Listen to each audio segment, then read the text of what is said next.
Hey, what's going on, guys? It's David here from Genzio. We're in Denver, Colorado at ETHDenver, and I'm here with Imran. Imran, man, how you doing? I'm doing great, man. How are you, David? Good. Day 3 of ETHDenver. How's it been for you? It's been great, honestly. Like people said, like ETHDenver is dead. I think what we've seen is that you have a lot of tourists who are gone.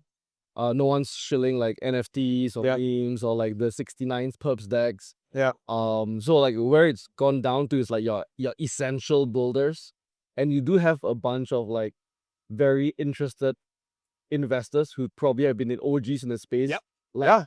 Like just listening and being in the background and trying to figure out what's going on. I think what's very clear is like nobody knows what's gonna happen. Like no one has any idea what's gonna happen. But I think people are kind of like very aware of the seismic shifts in the structure of the market. Yeah. Seeing companies pivot, from L2 to this to a privacy stack to M&As and layoffs. So I think like there's a lot of writing on the wall that crypto has changed. Yeah. And I think that's very interesting. But the ones that are really here are good quality people where we're all trying to figure out what do we do next. Okay. Now, what are you here representing? I'm representing Superform. We're a crypto neobank. Okay. Could you tell us a little bit about it? Yeah. So crypto neobank just means that we want to provide users financial access to services, but with a crypto ethos and built on crypto rails. So that means that you can access earn platform with us on a USD or specifically USDC, BTC, ETH. And you can do this on the App Store or on the web and without KYC. And this is also self-custody. So making it like really, really simple. Like, and I've been in DeFi for about 6-7 years. And the DeFi experience, when I first came in, I was like going, who the hell's going to use all this shit? Yeah. Like, so many things to do, so many, seed phrases and gas, and, you have to calculate, like the transaction costs, and you have to worry about impermanent loss and stuff like that. And the goal here is to abstract all of that away. The only thing people have to figure out is, do I want to earn in USD, BTC, or ETH? Because we want to help them earn long term. And when you zoom out in long term enough horizons, people actually don't trust any other asset. Yeah. Other than USD, BTC, or ETH. Yeah. And we want to be able to do that with a one-click deposit. So you don't think about chains, you don't think about bridging, you don't think about swapping. If you're a crypto degen, you can come in and connect your wallet. It doesn't matter whether you have assets on Arbitrum or Base or Optimism. If you want to deposit on the USDC vault, one click, it does all the bridging and swapping for you, right? So the goal here is extreme simplification of UX, real long-term yield, and we created a vault infrastructure that allows for auto compounding, so you don't have to worry about rebalancing, harvesting, manual, putting it back to reinvest and stuff like that, right? I think the last point here is that we are backed by VanEck and Circle. The goal here is to actually Trojan horse Wall Street. What does that mean? We are going to the crypto funds and the asset managers of the world saying that you can actually offer your investment products fully on chain through the vaults that it's fully affect. Right? So someone like VanEck or any other crypto fund to come in and actually set up this investment product. It is fully on chain, fully transparent. You and I can go in and verify on chain where every dollar is. And this would be for the first time where an asset manager would have an investment product where users can come in and deposit money and see where the money is. Because traditionally in a bank vault with centralization, you cannot actually see where the money is, right? It's a black box. It is a black box. Now, who are your generic users? Who would you say you typically is your user? We have two sets of users, right? One is your degens. These guys are pretty longer term in DeFi. They are more savvy. They've been using multiple chains. They've been using multiple DeFi protocols. Maybe they're traders. Maybe they're memers. These guys, they do care about decentralization. These guys understand the different chains. These guys understand the strategies. So these guys, they can go into a vault and see, okay, how many percent is allocated to Morpho or Gauntlet or Pandal or Gearbox, right? So they can go into every single vault and verify for themselves what the strategy allocations are, and then they can decide, right?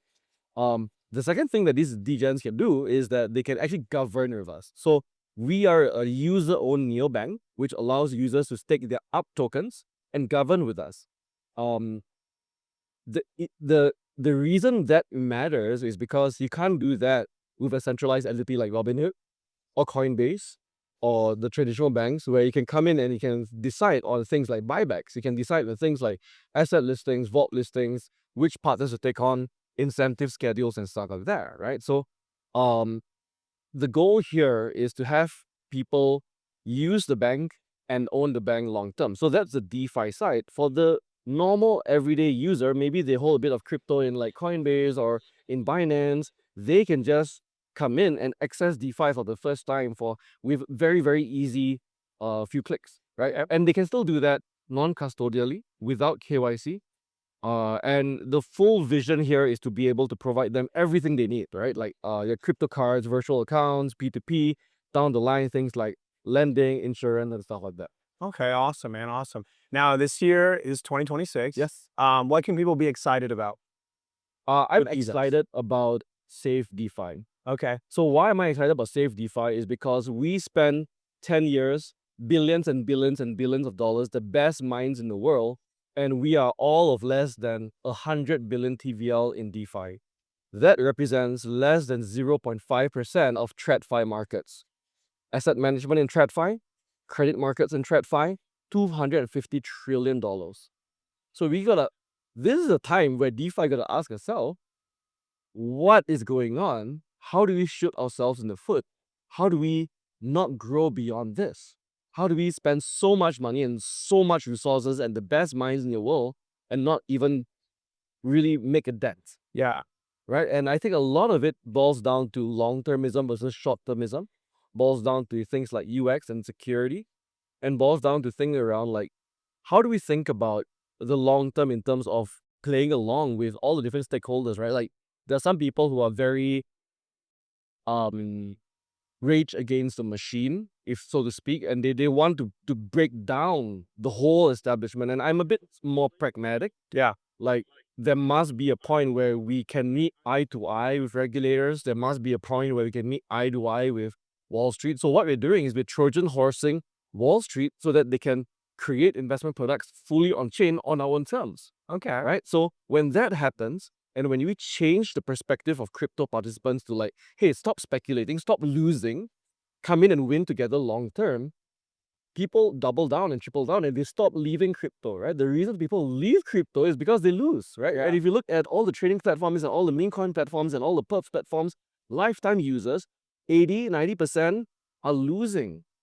What happens when that happens again and again and again, and people get rugged again and again and again? They leave and then they don't ever come back, and then they tell other people not to come in. Yeah. And that's what's happening, right? So Safe DeFi can change all of that. Safe DeFi can take us from 100 BTVL to 500 BTVL to 1T to 10T with the power of compounding, security, long-termism, and actually enrolling people so that they can win. I mean, like, let's talk about the crypto ethos. The crypto ethos is decentralization, peer-to-peer.